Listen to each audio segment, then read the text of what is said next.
अभी इधर कंगन का मैं एक फैमिली को मिलने वाला हूँ, वहां की एक बच्ची मुझे लिख रही है फेसबुक पे कि बहुत मन कर रहा है सुसाइड करने का। रीजन क्या है कि उसके घर में नया बच्चा आ चुका है, उसका छोटा भाई होगा कुछ, ये सारी कंसंट्रेशन घर की उसकी तरफ होगी है, मुझे इग्नोर कर रहा है। तो इग्नोर नहीं करना बच्चों को। आपको रियलाइज नहीं, ये कौन सी बड़ी बात है, खा पी रहे, आ रहे जा रहे, कपड़े मिल रहे, नहीं, उसके साथ इंटरेक्ट करना, उसको कॉन्फिडेंस देना। और बच्चों को कंपेयर मत करो। दो बच्चे हैं, उनको मत कंपेयर करो कि ये बड़ा तेज है और ये बड़ा बेकार है, ये नालायक है, ये इससे बढ़िया, ये इससे खूबसूरत है। वो डिप्रेशन का कारण है।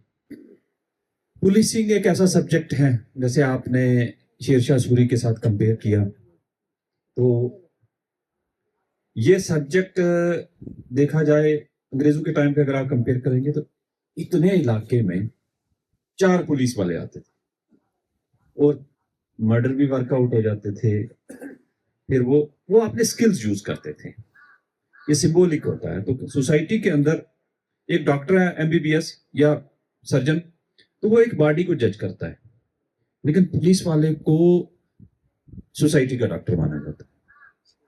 कि क्या हो रहा है, आप कहेंगे ये कैसे?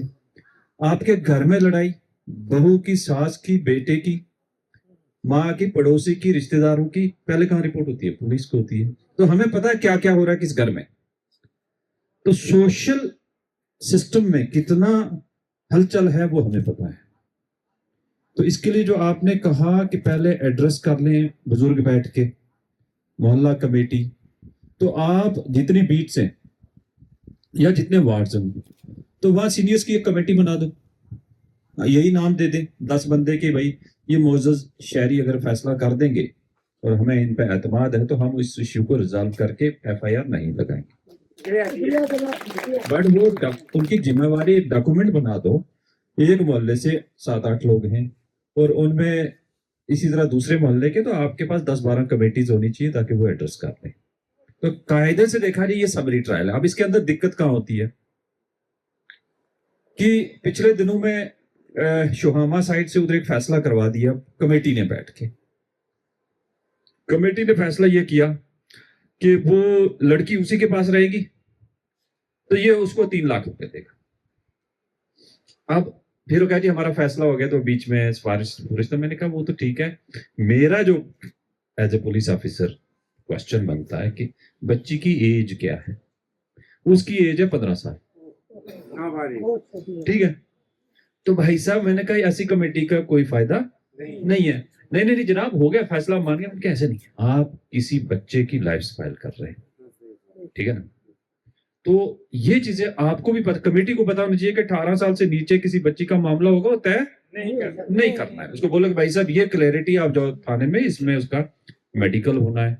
पॉक्स, अगर आपने केस छुपाया तो पॉक्सो एक्ट के तहत आप भी अंदर जाएंगे और उसको इंसाफ भी नहीं मिलेगा। तो कमेटी के लिए कानून जानना, चंद चीजों का, इतना नहीं कि वो पूरा कोर्ट की जजमेंट जानेगा, पर चंद चीजों का ध्यान रखा जाए उस कमेटी को कि 18 साल से नीचे वाले मामले में अगर किडनैपिंग हो गई और उसके बाद रेप के सिचुएशन है तो फिर मेडिकल करवाना, फिर कोर्ट में जाएगा। नहीं तो आप बात छुपा रहे तो ऐसे हो रहा है। सफा आपने कहा मर्डर वर्कआउट करने की, उससे पहले मैं थोड़ा सा लाइटर बोर्ड में सुनाता हूँ कि पुलिस ऑफिसर का एक्सपीरियंस होना बहुत जरूरी है कि वर्कआउट कैसे करना है। जरूरी नहीं कि हर बार मार पटाई होगा। तो मैंने एक हमारे बड़े मशहूर शमशेर सिंह परिहार साहब, एसपी साहब रिटायर्ड, तो उन्होंने चंद चीजें बताई थी। तो मैंने 2 मर्डर केस वर्कआउट किए थे। वो पता था उसने, लेकिन वो बोल नहीं रहा था। तो उसको क्या किया कि 2-3 सिपाहियों ने बाजू से टांग से पकड़ा, तो उसके घुटनों निकाले। ठीक है, गुदगुदी, ठीक है, 2 लड़कों ने निकाले, 5 मिनट, वो खुद बोल गया जनाब मैं बताऊंगा, छोड़ दो। कोई बड़ी टेक्निक नहीं अप्लाई की, उसने सारा बताया कहाँ से वेपन है, कहाँ रखा, सब कुछ हो गया। एक केस में हमने उसको 1 दिन खाना नहीं दिया, 1.5 दिन, फिर उसके बाद दही खिलाया और उसको नींद नहीं करने दी। फिर उसने कहा मुझे सोने दो, मैं सब बता दूंगा। तो वो जो इंटरोगेशन टेक्निक्स है ना पुराने टाइम की, वो आजकल नए ऑफिसर्स को पता नहीं चल रही। मार पटाई नहीं करनी है, आपको माहौल देखना है। तो यहाँ क्या हुआ गांधरबल में कि जैसे सफापुरा में एक मर्डर हुआ पहले, फिर सैपुरा में और फिर कंगन में हुआ। तो सफापुरा वाले मर्डर में ऑलमोस्ट घर वालों ने छुपा दिया था। वो कह रहे थे, मुझे अप्रोच यही कर रहे थे, जनाब बिना पोस्टमार्टम के ले जाएंगे, लड़की बाथरूम में स्लिप हुई, एक्सीडेंट लग गई तो उसको। तो फिर एसएचओ ने फोन किया, सर ये ऐसे बोल। मैंने कहा नहीं, पहले इसको पूछो कि उसकी एज क्या है। बोले 28 साल। शादी को कितने साल हो गए? बोले जी इसकी शादी को हो गए 5 साल। तो मैंने कहा सवाल नहीं पैदा होता, उसको पोस्टमार्टम करवाएंगे फिर उसके बाद देखेंगे। तो फिर बहुत उन्होंने प्रेशर डाला, फिर वो बॉडी लेके भागने लगे। बट जैसा हॉस्पिटल पहुंचे, फिर जैसी सिचुएशन खुलने लगी, पता चला उसके ब्लीडिंग है, उनके घर में बाथरूम वॉश किया है, बेड में चादरें बदरें सब कुछ, वो मोटरसाइकिल वो धोया, ये किया वो किया, तो वो सारी चीजें। तो वो छुपाने वाली बात नहीं करनी, ठीक है ना। अब हो गया वर्कआउट जैसे, लेकिन उसके उस घर का माहौल कोई आपने भी आज जाके नहीं देखा होगा कि आज क्या है और उससे पहले क्या माहौल था। तो ये समझना है कि रात के 1 बजे हस्बैंड नहीं वाइफ के साथ जा रहा है, उसका जीजा उसकी वाइफ को लेके जा रहा है रात के 1 बजे हॉस्पिटल। तो कहने का मतलब कि भाई साहब बहुत सारी चीजें ऐसी होती हैं जो अटपटी लगती हैं, ठीक है। उसका हस्बैंड जाए ना साथ में, ये वारदात नहीं होती। तो वारदात हो गई, अब वो लड़का भी जेल में है, लड़की मर गई है, 2 घर तो बर्बाद हो ही गए। उसके छोटे छोटे 2 बच्चे है ना, उस लड़की के छोटे छोटे 2 बच्चे। हाँ, तो माली हालत इतनी अच्छी नहीं है, एक कमरा है।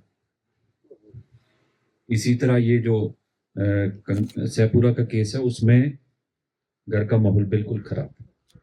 कौन कितने बजे आता है कोई नहीं पूछता, वाइफ कितने बजे आती है, हस्बैंड कितने बजे आता है, बड़ी बेटी कब आती है, कोई नहीं पूछता है। अब वो जब डायरी निकाल के देख रहे हैं, तो उसमें कल हमने एक काफी लेक्चर करवाया कि मेंटल हेल्थ नहीं हम स्टडी कर रहे हैं।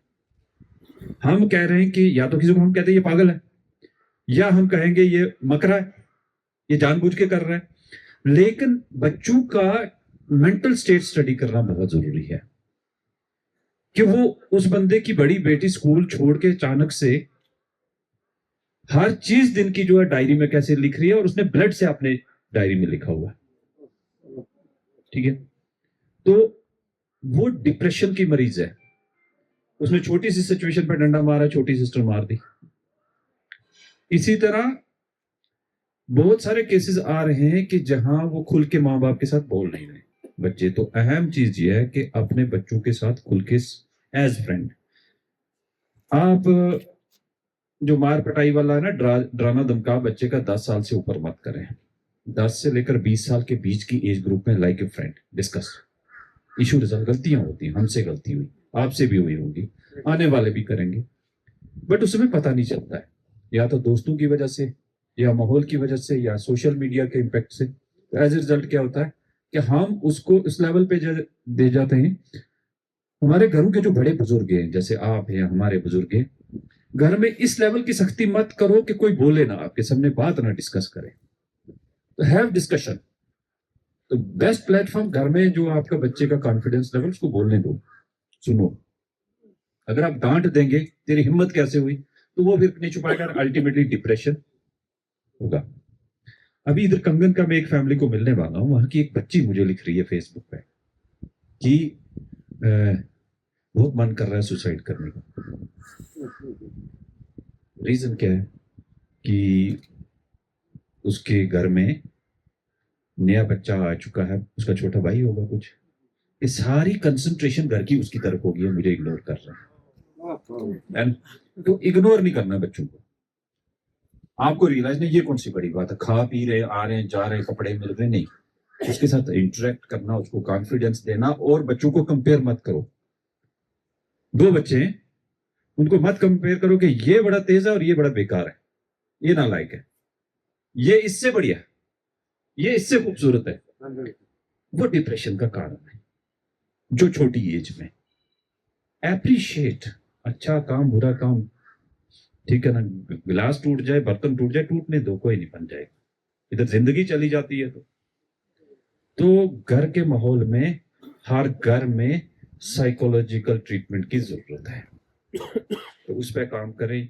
ये जो सोशल क्राइम है ये बहुत सारे वहीं कट जाएंगे।